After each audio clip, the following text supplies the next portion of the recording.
Hey, Small Axe community, it's your boy Nico. This show is dedicated to helping you use your small axe to build a personal empire. So, on this show, I'm going to share some real, raw, behind the scenes info that's going to help you build your own multifamily portfolio.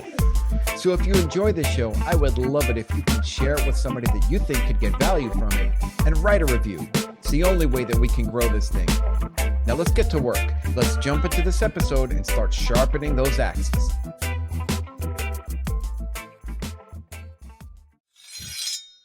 All right. Good morning, Small X people. Good afternoon, good evening, whatever, wherever you are. I like to get my work done in the morning.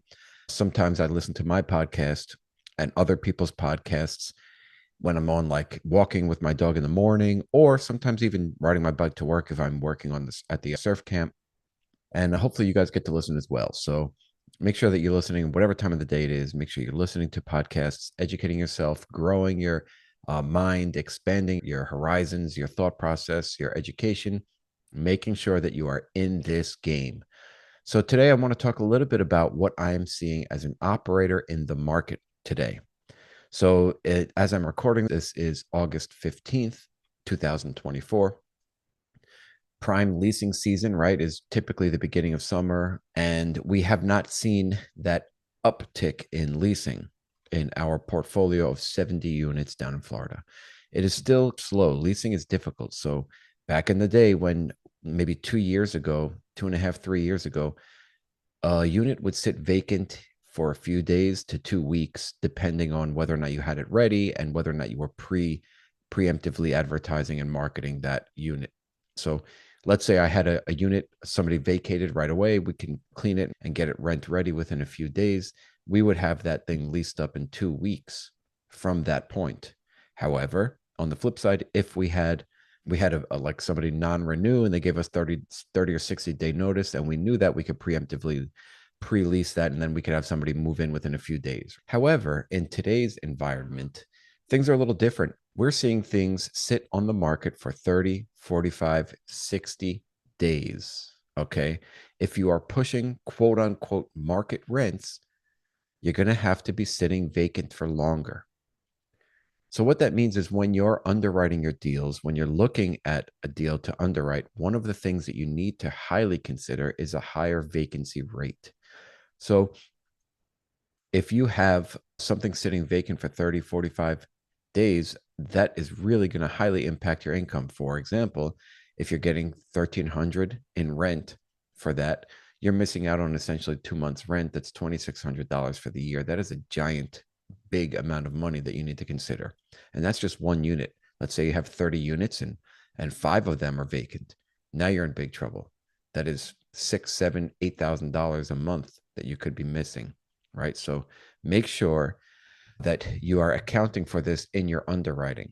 And this is why I am not winning deals. I don't win deals every day. I'm not, yes, I'm looking every day. I'm underwriting everything that comes across my plate, but there is no way that I'm winning. Like, for example, yesterday I got a little 8 unit in my inbox and I underwrote it and they want around 1.1 million. I'm coming in at 600,000. It's just not making sense. One of those things is vacancy. I have to account for higher vacancy because I know that in this market, in today's day and age, things are going to sit vacant for longer, unless perhaps we're dropping our rent. But I'm not going to go there yet because here's why. We're still getting a significant amount of traction because I'm helping on the leasing side with Facebook Marketplace ads, and I'm seeing a ton of traction at the price point that we're asking, which is essentially a flat market rate. So let's say last year we were asking 1,100 for a one bed. Now we're asking 1,075 or still 1,100. We're basically flat. We're not increasing rents. We're either flat or decreasing by 2 to 3% year over year at this point. So you got to be wary of that, mindful of that. So what that means is for my underwriting, if I am flat in rents and I am not predicting a rent increase next year, let's say, or this year, and I'm coming to my market rate, which is different than what you're going to find on Rentometer and different than what you might find out there. You really have to do your homework and find out, yes, people might be asking 1,100, but who's getting it? If people are not getting that 1,100, then you're not going to be getting it either. back to the leasing. So we, or the marketing rather. So we're getting a lot of traction, but people just aren't qualified for the rents. So people can't qualify. So let's say I have 10 leads. I might get one of them that might qualify. So you really got to weed out those that are tire kickers, weed out the ones that won't qualify for your apartments, and make sure that you're leasing those up as quickly as possible. But again, 30 to 45 days, depending on the location, depending on the price point, depending on the traction that you're getting. So we are basically keeping rents flat. So now what that means for us when we're underwriting, for example, yesterday on this 8 unit, yes, the current rents are below market. Rentometer was showing me that the rents should be at 1520 average. What is what Rentometer was saying. The current rents are about 1200. So yes, we can raise them to about 1520 according to Rentometer. I made that average 1500 or even 1480, I believe.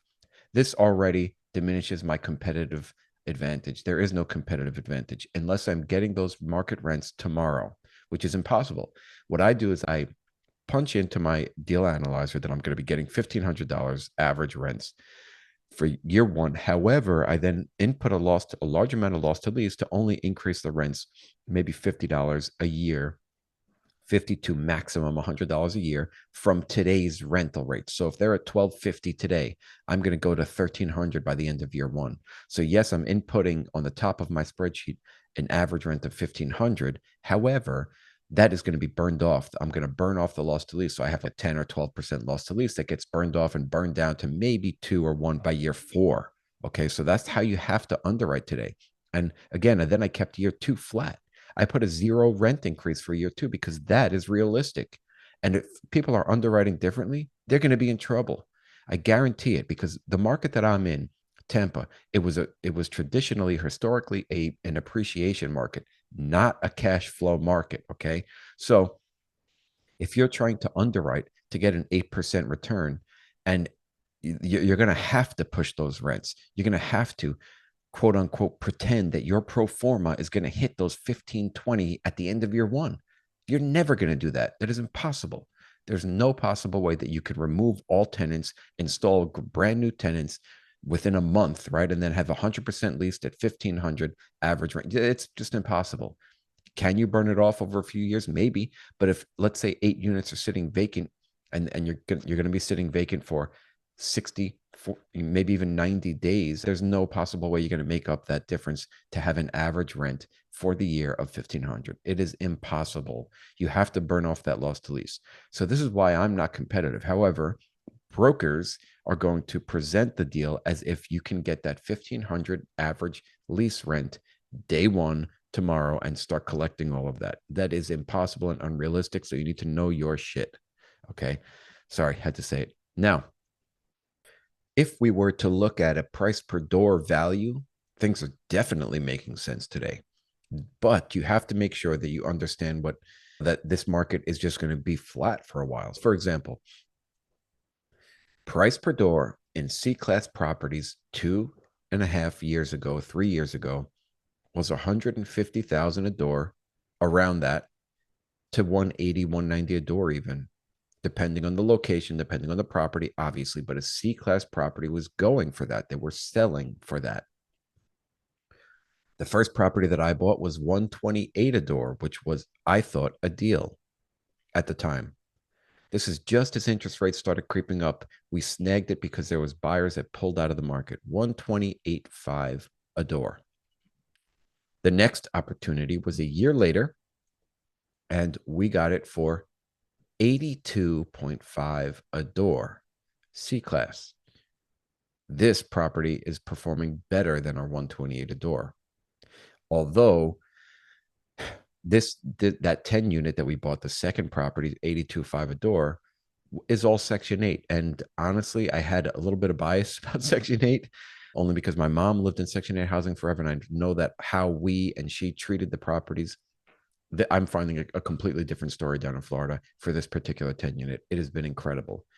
Then the next property we bought 6 months later, a 16 unit, we bought it for 95 a door. Now, that was, we paid a little bit more than the 82.5 a door for a few reasons. The rents are the same, except in this one, there are 2 units that are 2 beds instead of 1 bed. So the 10 unit that we bought for 82.5 a door is all 1 beds. The 16 unit that we bought has 14 one beds and two beds. So it is worth a little bit more. And then number two, we got exceptional financing on it. The 10 unit at 82.5 a door, we got 7.8% interest rate. Terrible, with a 25-year amortization, but it was what it was. And we're going to modify that as soon as we can. As soon as we drop a point or so, maybe a little bit more, we're going to modify it and make sure we're cash flowing even more. So we are actually cash flowing pretty well on that property, surprisingly. That's our best performing property, that small Section 8 property. Now, the 16 unit, we got exceptional financing on, which helps us cash flow. However, so we got a 25, we put 20% down. We got a 4.5% interest rate, 5-year term, with interest only the entire time. So that is a very good deal. Really excited about that one. However, we're not leased up, right? So we essentially wiped everybody out. We told everybody you got to vacate. This was back in April, May when we bought it. And we had a few people stay. So now we're at 10 leases and we have a few more to go. But you see how long it's taking. Now we're in August. We only have 10 leases, right? But we did get 3 months of no mortgage payments baked in there, which is incredible. Really helped us out. So we have been cash flowing since day one. And now that we're paying a mortgage, we are either breaking even or slightly negative, which we accounted for in cash flow, not overall. We have plenty of money in the bank. So you have to be looking at these deals differently. And if you're doing a value add, especially, make sure you're underwriting and burning off that loss to lease in a proper time fashion, not in year one. You cannot burn off the loss to lease in year one. It's just impossible. There will come a day when we can raise rents again, when we can push the rents sky high.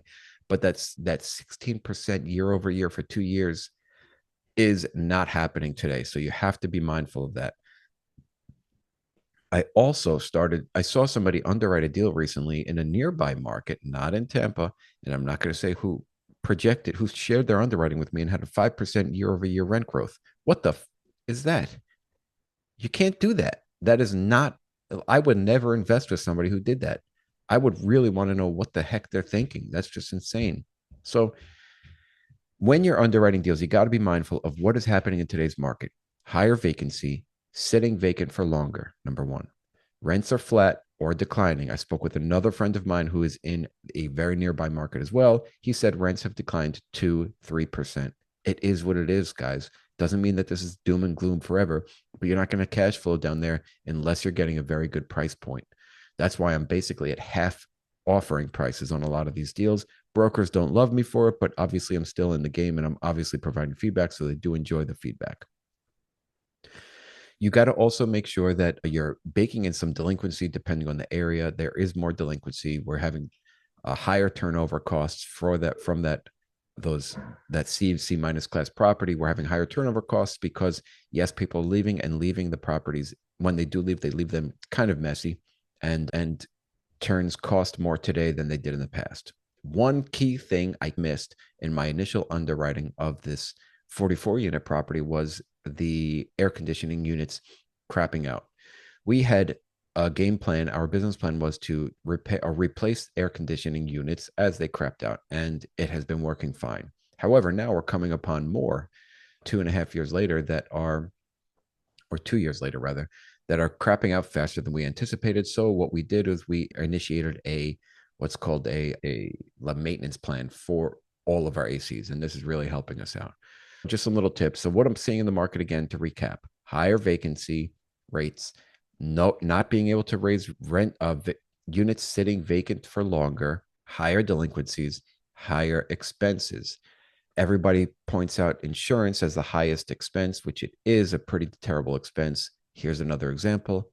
We originally purchased our 44 unit at $750 a door a year. A few months later, it jumped up to $1,320 or $1,350 or $1,300, somewhere around there, a door a year. Less than doubled, but almost doubled. And then a year later, it dropped to $1,000 a door a year. So I guess that's where we're going to shake out. You have to underwrite properly for your insurance, extremely important. And if you're expecting to cash flow, it is very challenging to get a property to cash flow down in the Tampa market, unless you're at a very low price point and unless you're doing some sort of seller financing terms with a lower interest rate and removing some of that insurance cost. For example, on our 16 unit, we don't have wind insurance. So that's a cost that we are taking in-house. We have money set aside in case of a disaster. So we're taking the responsibility of insuring the property ourselves for wind, essentially. So there are some strategies and ways that you can reduce costs. That's one of them. We're looking to cash flow. And when I look for deals, I look to cash flow anywhere from 5%. And I consider that a good deal if I can actually get it to cash flow 5%. If somebody's punching in rent growth to 1,500 day one and year over year rent growth of 5%, of course you're going to see a high. Then you can offer a very high purchase price because you're still going to get it to cash flow. But that's not realistic. Make sure you're realistic. Make sure you're underwriting properly. Get out there, keep cranking, keep looking at deals, keep talking to people. You will find something. Leave no stone unturned. Sharpen your axes. I love you.